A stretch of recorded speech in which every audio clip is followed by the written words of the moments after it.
단톡방 스터디 뉴스 톡입니다. 네, 오늘도 굿모닝 SNS 기상 퀴즈를 하는 단톡방 친구들과 함께 진행해 보도록 하겠습니다.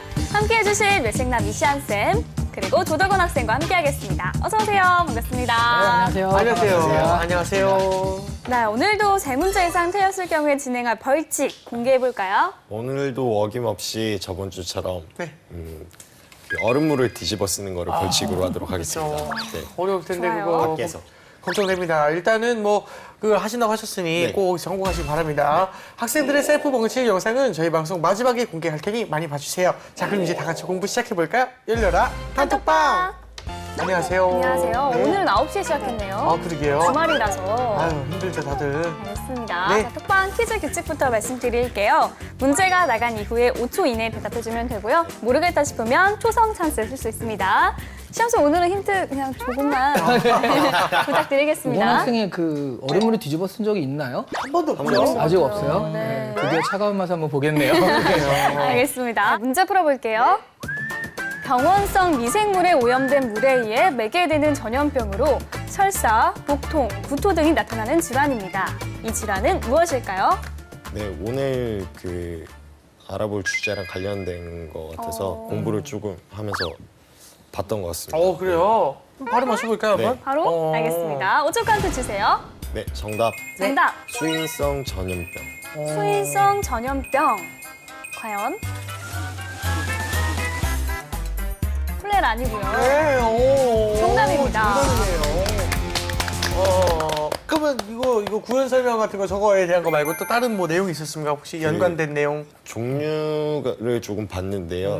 뭐 비브리오 폐혈증이나 노로바이러스 이런 거 위험하죠. 물을 통해서 이렇게 감염되는 거라고 공부를 했습니다. 공부를 좀 하긴 했나 봐요. 그러게요. 물을 통해서 감염이 됐다가 또 우리 위장관을 거쳐가지고 다시 분변을 통해서 다시 물로 들어가기 때문에 아하. 같이 물을 사용하게 되면 굉장히 위험해져요. 금방 이렇게 전파가 되고요. 그래서 뭐 흔히들 얘기하는 그 노로바이러스라든가 아니면 우리 저기 회 먹을 때 버리는 그런 것들 있죠. 그런 것이 전부 다 수인성 전염병이라고 말할 수 있는 거죠. 알겠습니다. 네. 자, 그러면 두 번째 문제 풀어보겠습니다. 와이파이보다 100배, LTE보다는 66배 더 빠른 전송 속도를 가지고 있고요. LED 조명의 빛을 이용한 가시광 무선 통신 방식은 무엇일까요? 네, 빛을 이용한 이것도 알 것 같아요. 알겠습니다. 그러면 5초 카운트 주세요. 네, 정답. 라이파이. 라이파이. 어, 정답입니다. 아니, 어떻게 또 이것도 알았어요? 아, 이건 그때 어디서 본 것 같아서 와이파이보다 빠른 게 LTE인가 막 이러고 있었거든요. 근데 그때 의문점이 생겨서 좀 찾아보다가 알게 된 것 같아요. 이게 되게 재밌는 게 네. 그 LED 있죠, LED. 네, LED. LED가 1초에 200번을 깜빡거릴 수가 있대요. 1초에 200번. 예. 그러니까 사람 눈은 아무리 해봤자 1초에 100번 이상이 넘어가면 인지를 못하는데 그렇죠. 우리는 인지 못할 정도로 이게 그 계속 켜지는 것 같지만 사실은 굉장히 깜빡거리는 건데 네. 이걸로 1과 0을 조합해가지고 신호를 보낸다는 거예요. 그 전에 이제 와이파이나 이런 것들은 네. 그 전파를 통해서 가기 때문에 이런 관이라든가 이런 주파수대가 있지 않습니까? 네. 그러니까 이렇게 한계가 있는데 얘는 굉장히 와이드하게 이렇게 오기 때문에 사방팔방이에요. 그래서 굉장히 빨라질 수 있다는 거죠. 그래서 이게 차세대의 어떤 그 정보 전달 방식으로 또 각광받을 수 있을 것 같고 단점은 그 빛이 안 보이면 벽이 있으면 못 하는 거예요. 그렇네요. 네. 아니 우리가 코엑스를 거린다든가 그랬을 때는 항상 빛이 있으니까 정보를 받고 집에 혼자 있을 때는 불을 이렇게 딱 그 LED 등을 꺼버리면 나만의 것이네요. 네, 디지털 디톡스 저절로 이렇게 될 수 있는 그 단점이자 장점으로 얘기가 되고 있습니다. 알겠습니다. 예. 자, 그러면 세 번째 문제 풀어볼게요. 벌써 세 번째예요? 네. 야, 세상에 이게 다 맞추다니 이렇게. 영적 능력으로 권력자를 사로잡아 정치에 깊숙이 개입하고 문란한 생활로 무리를 빚은 점 등의 유사성을 들어 최태민은 종종 땡땡땡땡에 비교되곤 했습니다. 불치병인 혈우병으로 고생하는 황태자 알렉세이를 치료하면서 이 황제 니콜라이 2세와 황후 표도로브나의 전폭적인 신임을 얻어 전횡을 일삼았습니다. 이 땡땡땡땡은 누구일까요? 알 것 같아요, 이것도? 많이 봤는데 맞는지는 모르겠지만 한번 얘기해. 알겠습니다. 5초 카운트 주세요. 네, 정답. 라스푸틴? 라스푸틴? 정답입니다. 라스푸틴 같은 경우에 이번에 사실 우리가 그 여러 가지 사건을 통해 가지고 네. 뒤에서 이제 조종하는 사람 그런 것에 대명사가 됐는데 실제로 러시아 1차 세계대전 때 네. 니콜라이 2세가 다스렸을 때 네. 황후를 조종해서 니콜라이 2세도 아니고요. 황후를 조종해서 뒤에서 이제 모든 공작을 다 일삼았다라고 하는 굉장히 유명한 그 이런 일화예요. 네. 무조건 그 사람 말은 무조건 들어준다. 그러다가 이제 뭐 이게 총사령관이 마음에 안 드니까 바꾸고 뭐 이런 식으로 전횡을 일삼았죠. 지금의 여러 가지 모습들은 비슷한 모양들이 있어가지고 자꾸 이제 비슷하게 자꾸 얘기가 돼서 최근에 라스푸틴의 이름이 많이 나왔었죠. 예전이나 지금이나 뭐 이런 행위는 해서는 안 될 것 같다는 생각이 좀 드네요. 그렇습니다. 예. 알겠습니다. 네. 자, 다음 문제 풀어볼게요. 땡땡땡땡땡땡은 1950년 이후 태어나 1970에서 80년대 고도 성장을 이끈 5, 60대 중년층을 이르는 말로 은퇴 후에도 경제적, 시간적 여유를 바탕으로 자기 개발을 하고 문화생활을 하며 구매력도 높아 새로운 소비층으로 주목받고 있습니다. 이 땡땡땡땡땡땡은 누구일까요? 일단 어른들입니다. 네, 우리 부모님 나이대이신 것 같아요, 보니까. 딱 떠오르는 건 있는데 그래요? 이 정답은 아닐 것 같지만 정답을 한번 오, 와. 오늘 예능감이 전혀 없네요. 문제요. 알겠습니다. 저희 5초 카운트 주세요. 네, 그냥 말해보겠습니다. 네. 정답 베이비붐 세대. 베이비붐 세대. 예능 선수네. 정답은 액티브 시니어였습니다. 야, 베이비붐 세대래요. 전혀 다른 얘기인데 진짜. 그쵸. 예. 이게 사실은 지금의 은퇴하시는 분들이 베이붐 세대에 속하긴 하죠. 근데 문제는 뭐냐면 베이붐 세대는 그냥 그 나이대를 얘기하는 거고요. 네. 그 세대, 시대를 이때 태어났다는 얘기고 이거는 그 세대 특징을 얘기하는 거니까 액티브 시니어 이 이름에서 들어가신 액티브한 네. 시니어들인데 막 이렇게 시니어들. 막 움직이는 거죠. 외모에도 관심이 많고요. 건강 관리라든가 이런 걸 통해서 자신에 대한 투자를 아끼지 않고요. 네네네. 또 지금의 50에서 60대는요, 약간 자두성가하신 분들이 지금 은퇴를 해가지고 돈을 좀 가지고 있어요. 금융으로 돈을 모아가지고. 그러니까 소비도 남다르고 한마디로 좀 풍족한 노년을 사시는 분들이라고 보시면 세련된 노년 있죠. 그런 거로 보시면 되겠고요. 요즘에 이제 그 은퇴하시는 분들이 약간 양극화해서 액티브 시니어가 있고 또 굉장히 빈곤층이 있고 실버 파산이라고 해서 양극화되는 경향이 있는데 그 중에 이제 좀 좋은 모습들을 액티브 시니어라고 부르고 있습니다. 그렇군요. 네, 알겠습니다. 자, 그러면 마지막 문제 풀어볼게요. 네. 경기 부양을 위해 재정 지출을 늘리면 역으로 민간 부문 지출은 떨어져 부양 효과가 반감되는 현상은 무엇일까요? 일단 무슨 효과예요?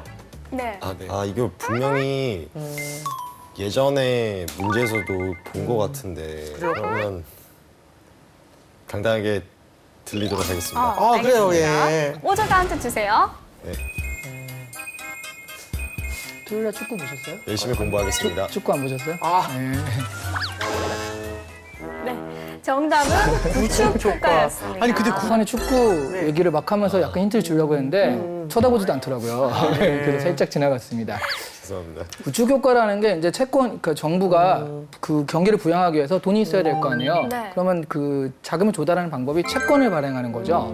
채권을 발행하는데 기존에 국채가 있었는데 이 국채를 사게 하려면 기존 국채가 뭐 3%였다. 그러면 이거 가지고는 또 3%라면 지금 잘 안 사잖아요. 네. 4%는 5% 올려요, 금리를. 그래야지 사람들이 사니까. 그래서 이걸 했을 때 금리가 올라가는 효과가 생겨버려요. 근데 금리가 올라가면 경기를 부양시키기 위해서 했는데 금리가 올라가면 또 경제가 이렇게 좀 내려앉는 현상이 있죠. 그래서 기껏 경기를 부양하려고 이런 정책을 썼는데 오히려 경기가 가라앉는. 그래가지고 이런 것들을 구축 효과라고 합니다. 알겠습니다. 알겠습니다. 자, 이렇게 해서 오늘 톡방 퀴즈 풀어봤습니다. 세 문제를 맞춰서 벌칙이 면제가 됐습니다. 오늘 어땠나요? 문제는 어려웠는데 또 운이 좋게 또 이렇게 맞출 수 있었던 것 같습니다. 힌트도 많이 주셔서 감사합니다. 네, 그럼 뉴스톡에 선정한 이슈 공부해볼까요?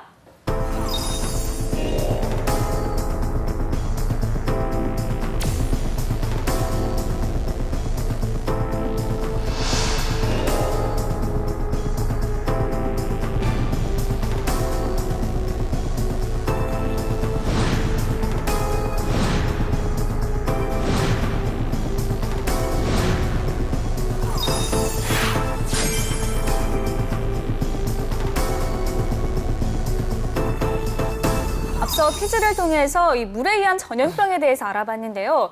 최근 전국을 강타하고 있는 조류 인플루엔자도 수인성 전염병의 하나입니다.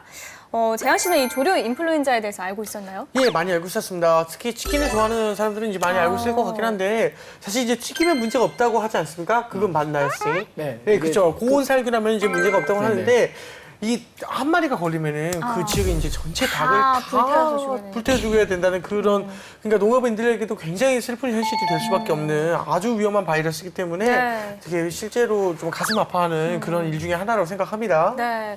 언제부턴가 해마다 조류 인플루엔자, 구제역 등 가축들의 질병에 대한 뉴스가 사회적 우려를 낳고 있습니다. 네. 문제는 그 양상이 더 심각해지고 있고 그만큼 피해도 더 커지고 있다는 얘기인데요. 네. 오늘은 이와 관련해서 이야기 나눠보도록 하겠습니다. 알겠습니다. 일단 도건 학생은 조류 인플루엔자 뭐 또는 구제역 뭐 이런 거에 대해서 이제 전염병 발생 소식 이런 네네. 걸 좀 들으면은 기분이 좀 어떤가요? 어떤 생각이 좀 드나요? 당연히 슬프고 그쵸, 예, 당연하죠. 그런데 그 가축들도 이게 축산 농가 그에 이제 농민들은 굉장히 뭐 자식처럼 키우잖아요. 그렇죠. 뭐 돼지나 닭이나 소 같은 것들을.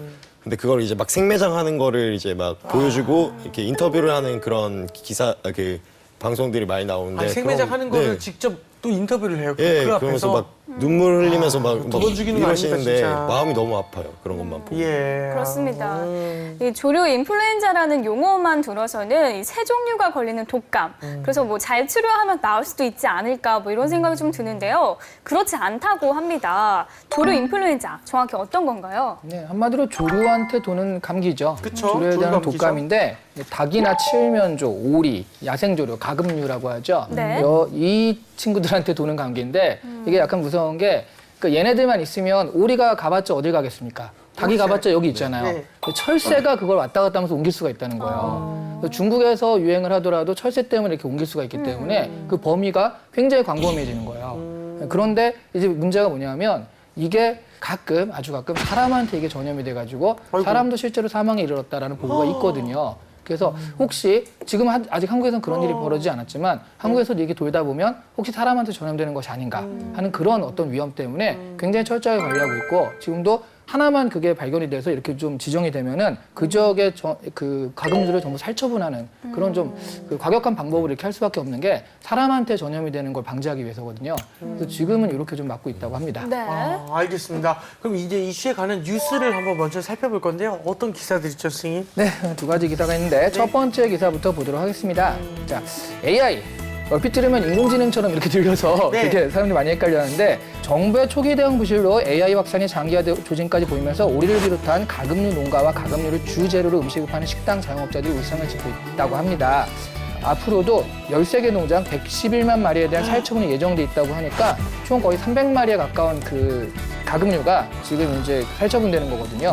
네, 굉장히 지금 뭐 그 대다수가 그 많은 그 피해가 있을 것 같은데 이처럼 피해가 확대되는 이유는 감염원으로 추정되는 철새가 퍼뜨리는 바이러스의 방역 체계가 재기능을 하지 못했기 때문이라고 해서 이 철새가 이것들을 지금 왔다 갔다 하면서 옮기고 있다라고 하는 건데요. 살처분 보상금 규정 자체가 바뀌어서 사실은 이게 살처분이 되더라도 이게 많이 보상을 못 받는다고 해요. 그래서 뭐 토세나 이런 것도 걱정하는 상황이지만 더 중요한 것은 농가들도 굉장히 좀 걱정을 하고 있다라고 하고요. 또 하나는 그런 것들을 파는 오리라든가 닭을 파는 그런 식당들도 지금 식당 주인도 물상이라고 하는 그런 뉴스였습니다. 네, 알겠습니다. 자, 그러면 두 번째 기사도 한번 살펴보겠습니다. 좋아요. 네, 그러니까 인플루엔자가 퍼지면 일단 첫걸음 뗀 수출길이 얼어붙는 것이 아닐까라는 걱정을 담은 기사인데요. 아니, 뭐 도대체 어떤 거를 수출하길래 우리가 새를 뭘 그렇게 수출하길래라고 생각을 하실 텐데요. 삼계탕이 수출이 굉장히 잘 되고 있었다는 거예요. 네, 그거 있죠. 그 보미 씨가 좋아하는 바로 그 드라마. 그 태양의 후예에서 태우. 나왔던 태양의 후예 이후로 그 삼계탕이 굉장히 유행을 했거든요. 중국에서 그 삼계탕 때문에 이제 많이 수출을 했었는데 그런 부분들이 지금 확 그 타격을 받았다는 얘기죠. 75도씨 이상에서 5분만 가려면 문제없다는 상식이 소비자 사이에 있었기 때문에 네. 실제로 AI가 발생해서 우리나라의 치킨 수요가 갑자기 줄거나 하진 않았어요. 소비 위축이 앞으로도 크진 않을 거다라고 보고는 있는데 다만 AI가 이렇게 됐을 때 중국 수출 등에 영향을 미칠 거라고 한다라는 거죠. 그나마 뭐 잘 수출되는 것도 없는데 이 닭이라도 많이 수출하고 삼계탕을 많이 수출해가지고 이거라도 좀 외화벌이에 도움이 됐을까 했는데 AI가 갑자기 발생해서 또 농가들이 시름에 빠진 모습입니다. 알겠습니다. 자, 이렇게 또 이제 두 개의 기사를 정리를 좀 해주셨습니다. 이 도건 학생은 첫 번째 기사 보고 어떤 좀 생각이 나나요? 네, 저는 첫 번째 기사에서 정부의 초기 대응 부실이라는 이 문장을 꼽아봤는데요. 항상 정부가 소 잃고 외양간 고치는 식의 방식으로 일을 진행해 왔잖아요. 아무리 예방이 어렵다고 해도 네. 그런 관계 부처 협의부터 시작해서 미흡한 점이 좀 많았던 것 같습니다. 그래서 굉장히 안타깝고 화가 나서 중요 문장으로 한번 꼽아봤습니다. 맞습니다. 선 예방이 그만큼 참 중요한 것일 중요하죠. 텐데요. 사실 저는 가장 궁금한 게 이 조류 인플루엔자가 조류만 걸리는 게 아니라 요즘 사람에게도 감염이 되는지 또 사람을 해칠 수도 있는 건지 이런 게 좀 궁금합니다. 이게 사실은 기존에는 전혀 그렇지 않다 해가지고 뭐 네. 그 조류에만 도는 거지라고 안심하고 있었는데 이게 96년에 중국에서 네. AI 바이러스 출현을 했고요. 그 이듬해 97년에 홍콩에서 가금류가 이렇게 AI가 걸리면서 사람이 18명이 이게 같이 걸려버려요. 그러니까 사람한테 감염이 된 거죠. 네. 첫 사례입니다. 그리고 그중에 6명이 또 사망을 해요. 그러니까 아니 AI가 이 사람한테도 전염이 돼가지고 사망까지 이르내서 정말 굉장히 깜짝 놀랐던 일이었거든요. 오랜 세월 동안 이 조류 독감이 사람한테 영향을 못 줬는데 이때 발생한 그 어떤 변형체, 요거는 지금 사람한테 영향을 주는 그런 일이 있었다라는 거죠. 그래서 이제 우리도 안심할 수 없다는 얘기죠. 알겠습니다. 지금 우리나라에 확산되고 있는 그 조류 인플루엔자 바이러스도 이제 사실 변형된 거라고 하는데 이게 사람한테 감염될 확률은 사실 없는 거죠? 아니요, 있어요. 왜냐하면 이게 홍콩에서 사망에 이르게 한 그 조류 독감이 네네. H5N6라는 그 타입인데요. 요 타입이랑 똑같은 게 지금 나타났대요. 다만 이제 그 검사한 결과, 유전자를 분석을 한 결과 네. 피해 유전자가 중국에서 유행했던 차이를 보였다고 하는데요. 이 피해 유전자라는 게 뭐냐면 바이러스 복제나 증식에 영향을 미치는 그런 유전자예요. 그래서 실제로는 피해를 제외한 나머지 유전자는 굉장히 유사했기 때문에 이게 또 언제 우리한테 영향을 미칠 수도 있지 않을까. 어떤 변형이라서 그런 그 위험성이 있지 않을까라고 해서 좀 약간 위험하긴 하다라는 거죠. 일단은 뭐 어떤 병이든 치료보다 예방이 좀 더 중요하다고 좀 하잖아요. 근데 네. 조류 인플루엔자는 예방이 불가능하다. 지금 어떻게 생각하십니까?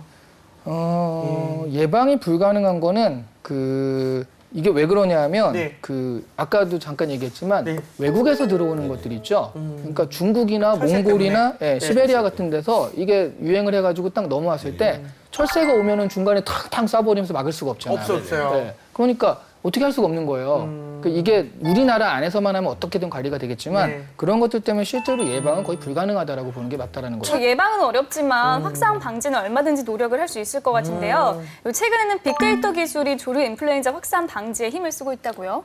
이게 2014년에 한국에 그 조류 독감에 대한 농가 데이터를 KT가 분석을 했어요. 네. 그래서 이 데이터를 분석해 보니까 그 조류 독감이 실제로 이제 그 새나 이런 거에 의해서 옮겨지는 줄 알았더니 네. 2014년에는 사람이 운전한 차량을 통해서 이게 이동을 한다는 걸 발견했어요. 그래서 이렇게 되는군요. 그래서 저도 기억이 나는데 제가 전주를 가는데 네. 그 고속도로를 딱 들어가는데 갑자기 밑에서 그러니까 딱 지나가는 순간 뭐가 팍 올라와요. 올라오잖아요, 네, 그거. 쫙 올라와서 차가 쫙 한번 이렇게 딱 그게 닿거든요. 맞아요. 이것이 사실은 차량 이동 때문에 된다는 걸 확인한 다음에 이런 게 생긴 거거든요. 그래서 KT가 이런 부분에 대해서 그 인정을 받고요. 실제로 KT 빅데이터 예측 시스템을 도입한 이래 계속 이런 것들을 AI 발병 자체를 관리를 한 결과 지난 올해 3월까지 이걸 도입한 이래 올해 3월까지 8개월 동안 약 14건이 그쳤다고 합니다. 그래서 상당히 좀 적었는데 이번에 갑자기 좀 된 거거든요. 네. KT 같은 경우에는 앞으로도 이런 것들을 좀 계속 발전시켜가지고 세계적으로 좀 수출할 수 있는 모델을 만들려고 한다라는 거고요. 그래서 현재 이런 상황을 계속 역시 빅데이터로서 분석할 수 있도록 주시하고 있다고 합니다. 알겠습니다. 자, 이번엔 취준생의 뇌를 섹시하게 만들어볼 시간입니다. 이름하여 이시안의 족보를 열어라.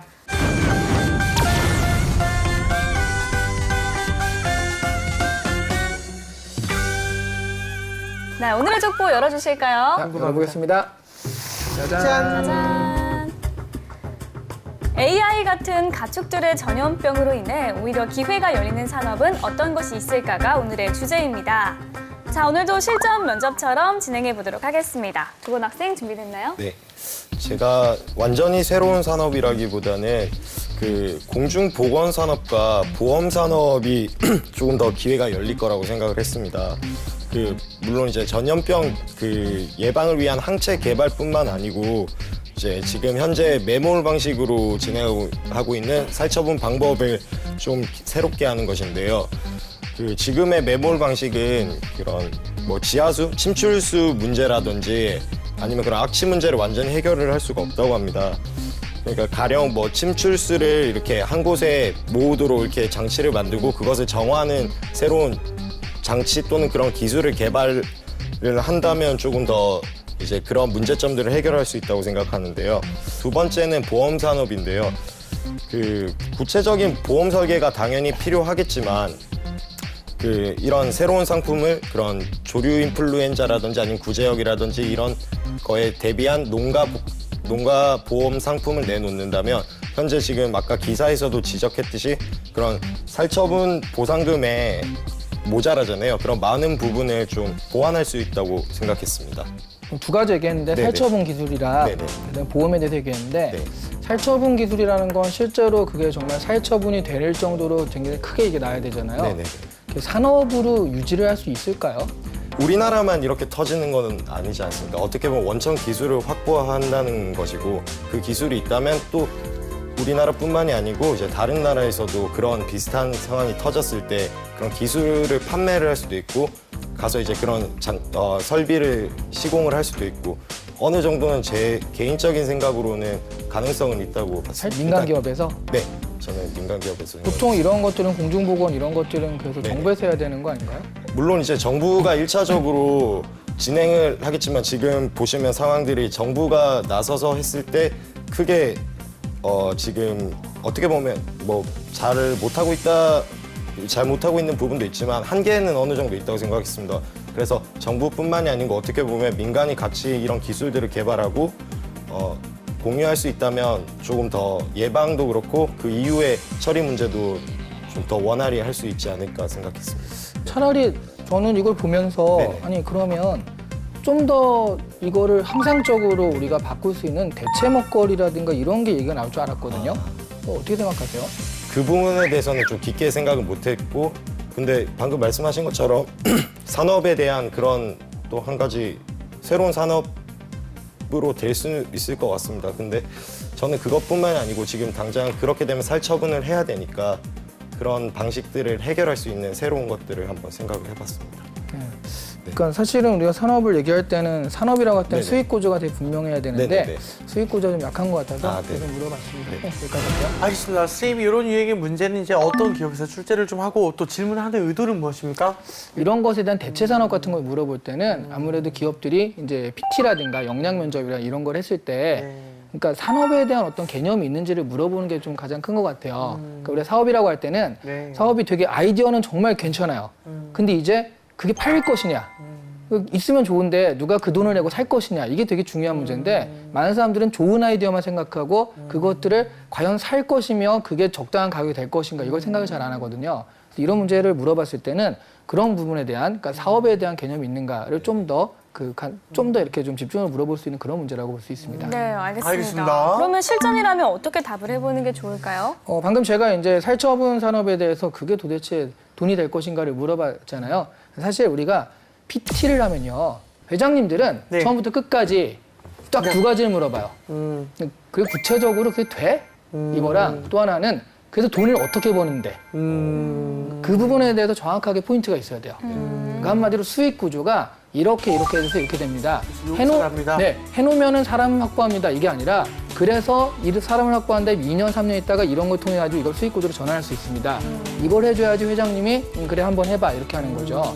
그 수익 구조라는 부분이 굉장히 명확하게 나야 되는데 현재로서는 아이디어는 있지만 수익 구조 자체는 없었기 때문에 그것들을 좀 더 구체적으로 덧붙이는 게 좀 좋은 답변이었을 것 같아요. 네, 알겠습니다. 알겠습니다. 이 도건아 선생님 평가 어떻게 들었나요? 예, 제가 어떻게 보면 처음엔 이제 완전 새로운 산업을 생각해야 되나부터 접근을 했는데 네.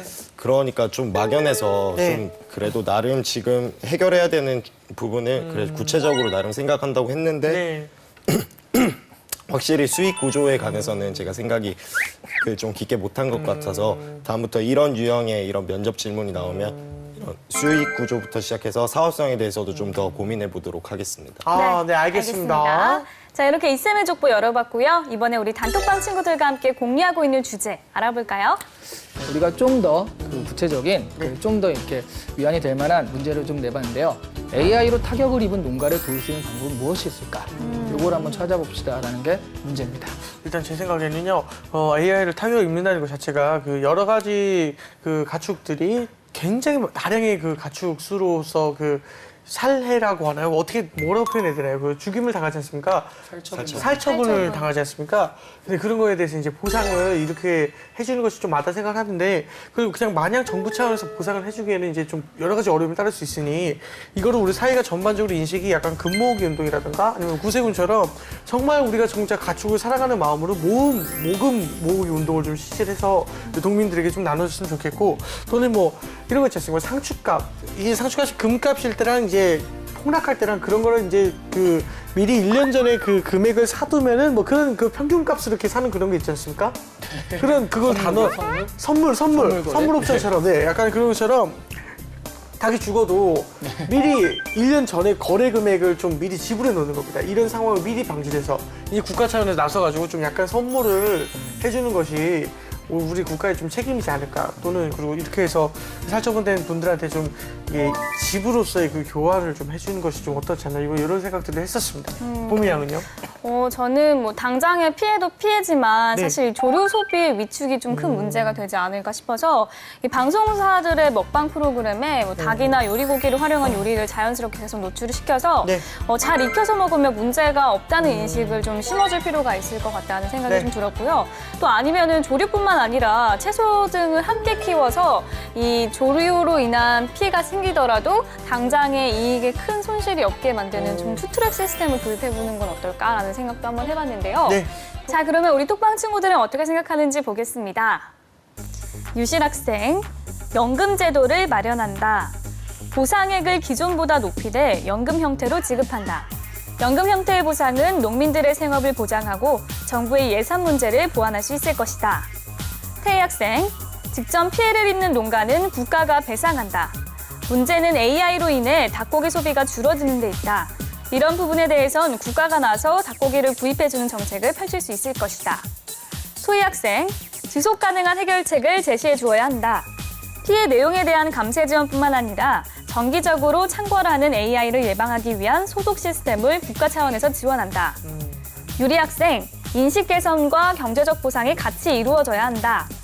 정부 고위직 오찬 메뉴로 가금류를 선택하거나 유명 스타를 국산 닭 또는 오리 홍보대사로 고용해 조류를 익혀 먹을 시 인체에는 문제가 없다는 것을 대중들에게 보여주면서 소비를 장려해야 한다. 아울러 문제가 터졌을 때 바로 일정 부분 선지급하는 정책을 활용해 경제적인 지원을 먼저 해주고 회복해갈 수 있는 환경을 조성해 나가야 한다. 온유 학생, 재정적 지원 및 살처분 협조 등은 가장 기본적인 대책이다.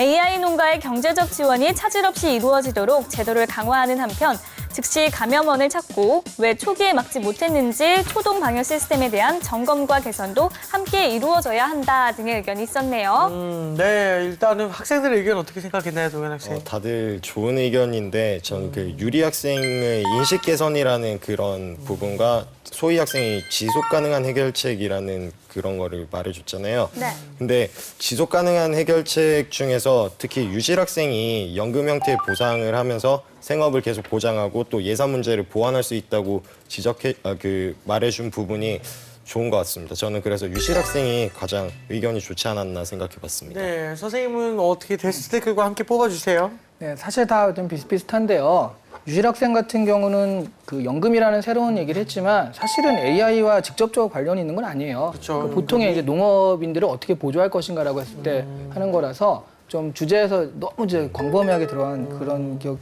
있고요. 자, 여기서 뽑자면 유리 학생이 그나마 좀 구체적으로 들어가면서 좀 여러 가지 것들 포괄해서 얘기할 수 있고요. 네. 또 그 정부 고위직들이 먼저 나서서 먹고 또 이렇게 홍보를 통해서 한다라는 그런 것도 좀 구체적인 부분들이 있고 또 이렇게 보니까 이러면 좀 먹힐 수도 있을 것 같다라고 우리가 또 생각이 드니까 저는 네. 유리 학생을 뽑도록 하겠습니다. 네, 알겠습니다. 유리 학생 베스트 댓글로 선정됐습니다. 축하합니다. 축하합니다. 네, 오늘은 조류 인플루엔자의 확산이 가져오는 피해와 또 이를 극복하기 위한 방안에 대해서 이야기 나눠봤습니다. 이제 정리를 한번 해볼까요? 늘 느끼는 건데 네. 그 조류 인플루엔자가 딱 펼쳐지면 그때서야 허둥지둥. 그 소 잃고 외양간 고치고 다시 소 잃고 외양간 고치고 또 소 잃고 외양간 고치고 무한 반복, 무한 루프에 들어와 있는 것 같거든요. 네. 계속 생기는 것도 신기하네요. 그러니까 예. 간신히 있다 간신히 그렇죠. 딱딱해가지고 회복을 하는데 근데 구제역이나 AI 같은 경우는 계속 돌고 돌거든요. 그래서 좀 선제적으로 이런 것들이 이렇게 이슈가 안 됐을 때 그 없을 때 좀 더 선제적으로 그런 것들을 할 수 있는 예방 시스템을 빨리 마련해야 되지 않을까. 그래서 우리 농가 이 축산하시는 분들이 좀 안심하고 키울 수 있도록 그런 제도적으로 그런 부분들을 좀 강화해야 되지 않을까. 그런 걸 좀 많이 느낄 수 있는 그런 주제였습니다. 맞습니다. 예, 알겠습니다. 이 도건 학생은요? 저도 이시안 선생님이랑 비슷한데요. 네. 그러니까 소잃고 외양간 고치는 건 이제 그만하고 정말 이제 축산 농가의 이제 농민들 눈에서 눈물 안 나도록 좀 했으면 좋겠습니다. 예, 좋은 의견 너무 감사드리고요. 자, 일단 오늘의 뉴스톡 여기까지 하겠습니다. 저희 다음 시간에 다시 톡방 열겠습니다 감사합니다.